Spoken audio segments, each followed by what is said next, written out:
Hi, Bradley. We're here for the second episode of Where is Jolo? Last week, we talked about Jolo being in China and why we think that, and we explained some of the dynamics of why he's there.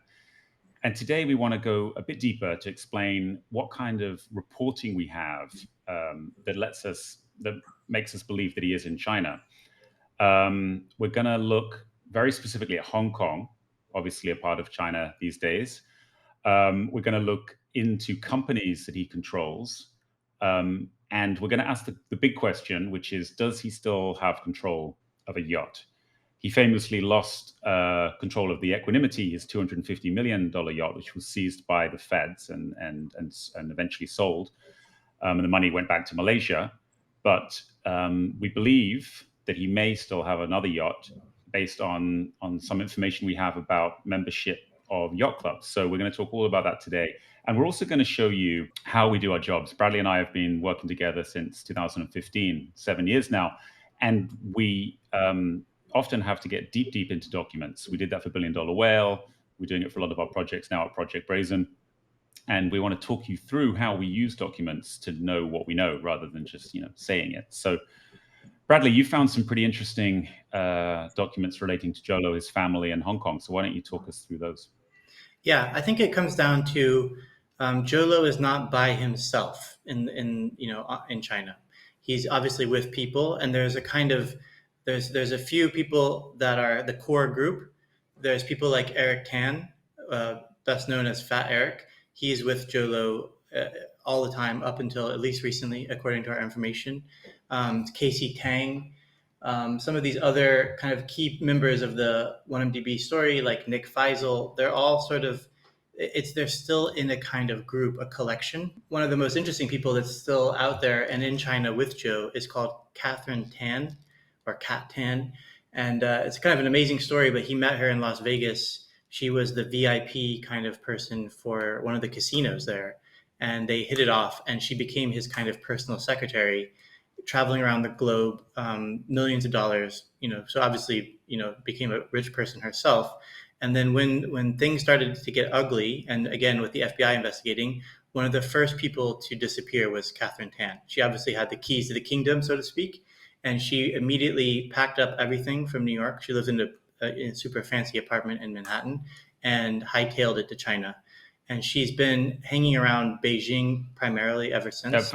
Fat Eric, we should say, was a nightclub promoter in Kuala Lumpur in Malaysia, who Jolo got to know, and he sort of became a bagman for Jolo. Jolo would, want to move money, and he needed a cutout, and he put someone's name onto the documents. And so poor old Eric, he ended up holding the bag when a lot of these companies came under investigation. And we should very quickly say, we don't make up these nicknames, Fat Leonard or Fat Eric.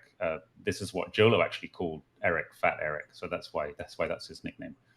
Yeah, and I think it's key to say is like Eric was not just a kind of proxy, but he was actually probably to some extent not even entirely aware of what was going on all the time. Jolo controlled many email addresses of people. Like there was an email address for Eric that he was the one writing the emails from. This is from many sources we spoke to. So you would always have the same exact tone, the same kind of tenor of writing, and it would always be Joe playing these different characters. Because obviously Eric Tan is not a sophisticated financier. He's just literally like a bagman. But let's focus in on Hong Kong and move on to another person on his entourage, which is Jesslyn Chuan. Yes, exactly. So one of the most important people in his life, for probably on multiple levels, is his wife. So Jesslyn was somebody that he met in childhood in Penang, and he went off in the world. He was hanging out with all these celebrities, but he always kept this relationship going with Jesslyn. And there was a bit of tension because sometimes she would fly into New York to stay, with him in one of his crazy apartments, but she was kind of kept away from a lot of parts of his life. Probably wasn't aware of all these different women he dated, like Miranda Kerr. Kind of was being kept thinking that she was still his kind of number one girlfriend.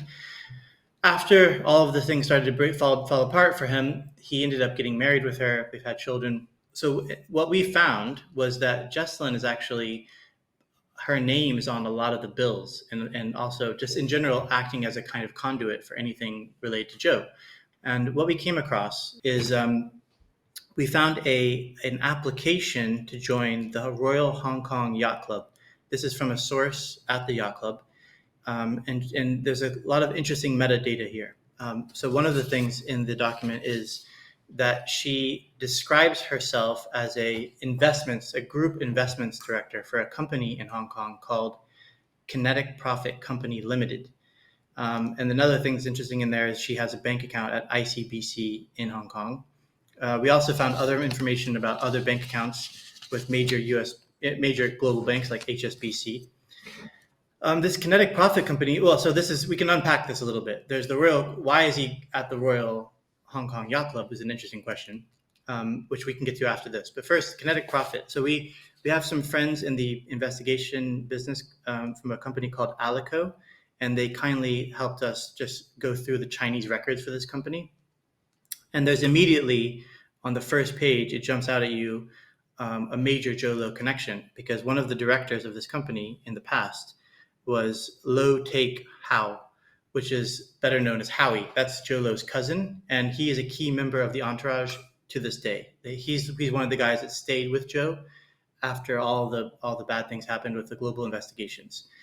So, we have Jesselyn applying for things, saying she's obviously receiving a salary from this company and describing herself as the group investments director. And meanwhile, cousin Howie is on the board of this company. When we looked at the company a little bit deeper, again, we'll share some of these details. It's got a couple of interesting things. It's a historic company that at one point was acquired by a British Virgin Islands company called Ruskin Overseas Limited. It also has a Shanghai, a mainland China-based real estate subsidiary, which is interesting because we've also heard that Jolo is still in the kind of real estate business. But just going back, Tom, maybe you could talk about this yacht club and what one of our sources found in the yacht club itself. Right. So just to be clear, this company that you found, Bradley, that you've been able to investigate, that has connections to the Royal Hong Kong Yacht Club, because it's through that company that Jesselyn, his now wife, Jolo's now wife, made an application to join the yacht club, right? That's right. So yeah, let's talk about the yacht club. So that's correct. I was actually living in Hong Kong. I now live in Singapore. And back then, this is around the time Billion Dollar Whale came out in 2018. Jolo had lost control, or in that year, I think he lost control of the Equanimity, as we said in the introduction, which was his mega yacht. And he obviously, loved these yachts because he could use them to stay away from arrest, basically. So that was impounded. That boat was seized in Bali around that time.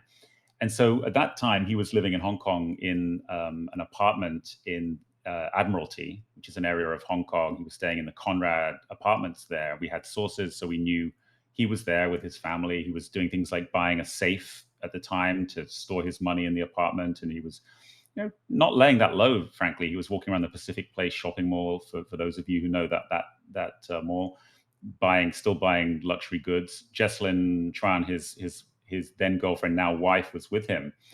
And they were looking to join yacht clubs so that they could have a berth in Hong Kong where they could moor another yacht to replace the Equanimity, which had been seized.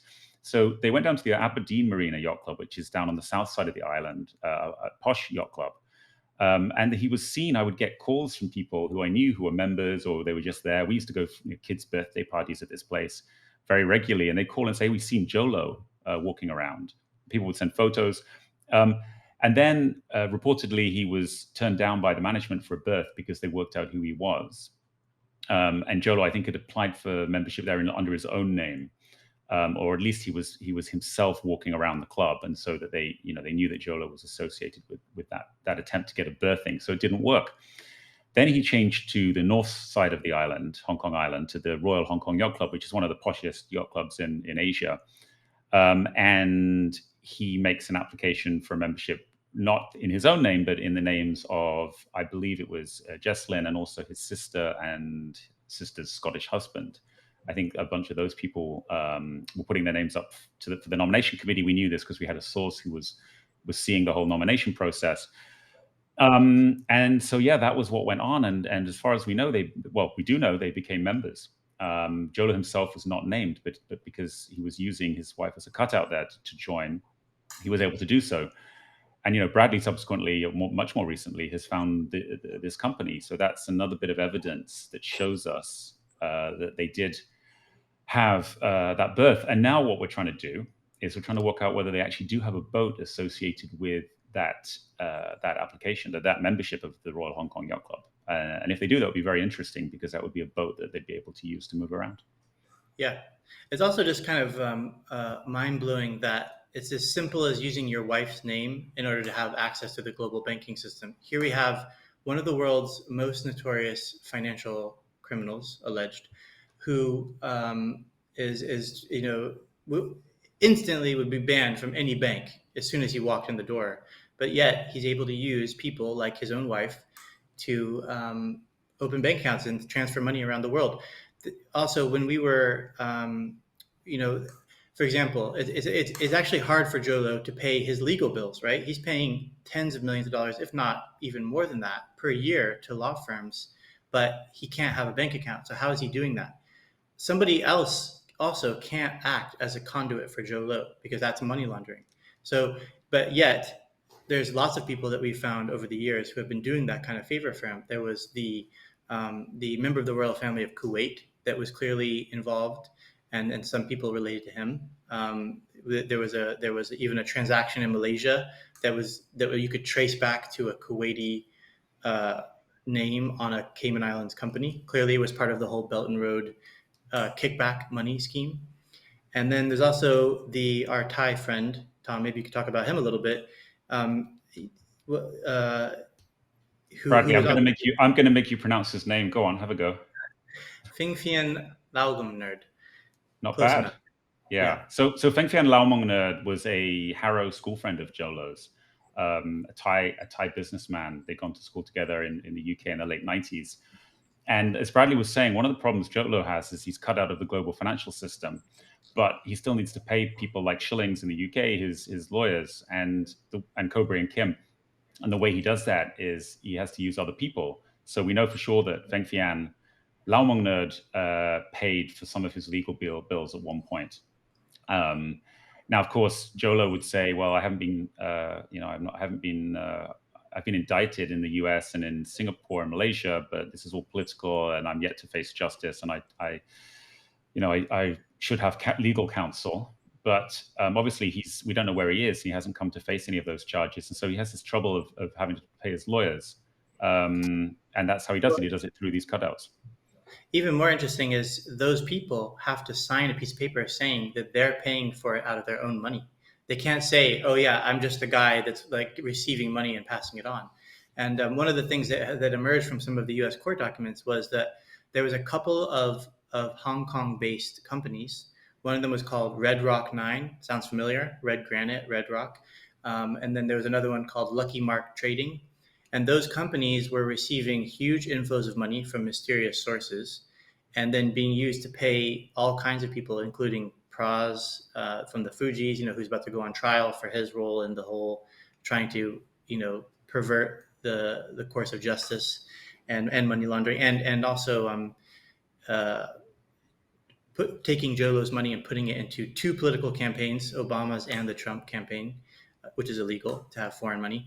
So anyways, and we knew as well that Feng Phian was booking hotels for Jho. So anytime he was staying in these places, going from place to place, whether it's Shenzhen or Macau, Hong Kong, Shanghai, the name on the bill was always Feng Phian. So this was a key person. We don't know who Jho is using right now or what maybe things he's innovated, but we knew that this was something that he was doing up until not that long ago. And it just, again, it's just, in a sense, what we're trying to do is explain how we come to such strong beliefs about things. It's not just, I think sometimes people think in journalism, you get like an email. We created an email address, people send in tips. Yes, some things come in that way, but the way you really understand things and come to confirm them is having, just putting in the work. It's looking at the documents in every language and trying to make the connections.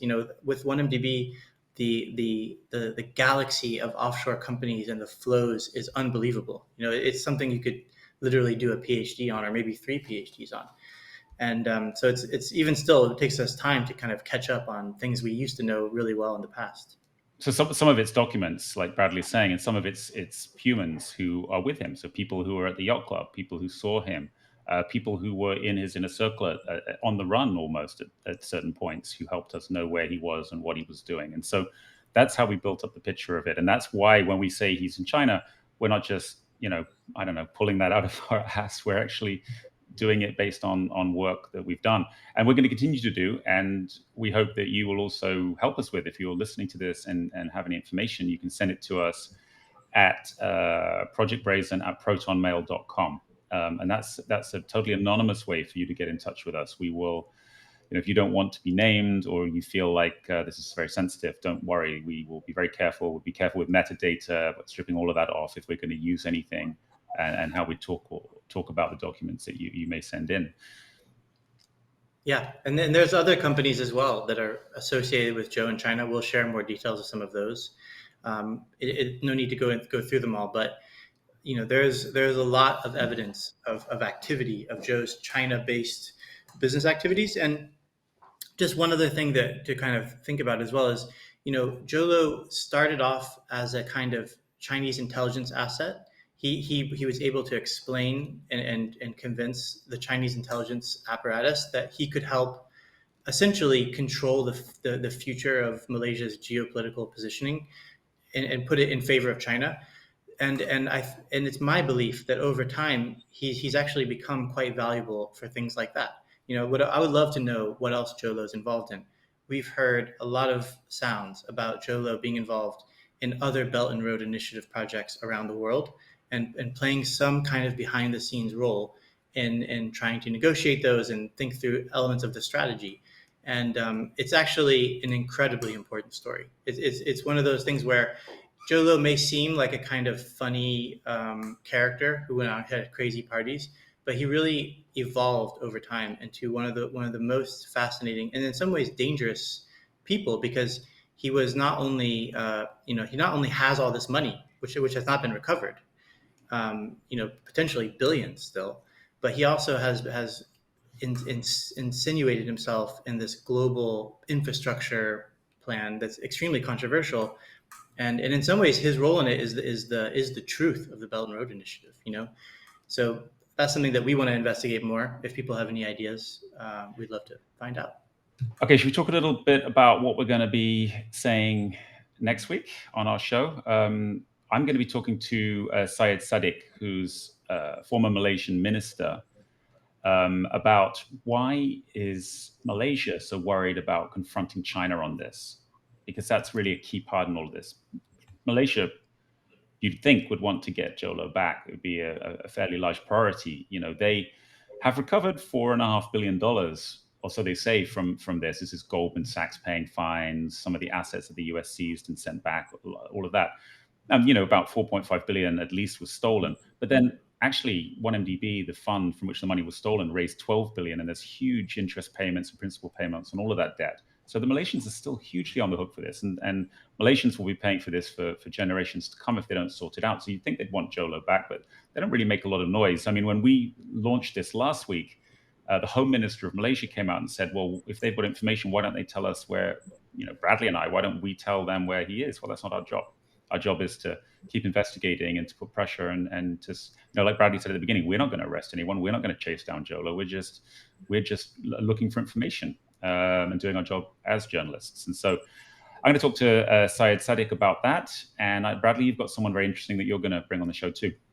We'll keep that one a mystery for now. But also is where do we end up in the show? If one of the results was that Jho Low came on and talked to us, I would be pretty happy with that.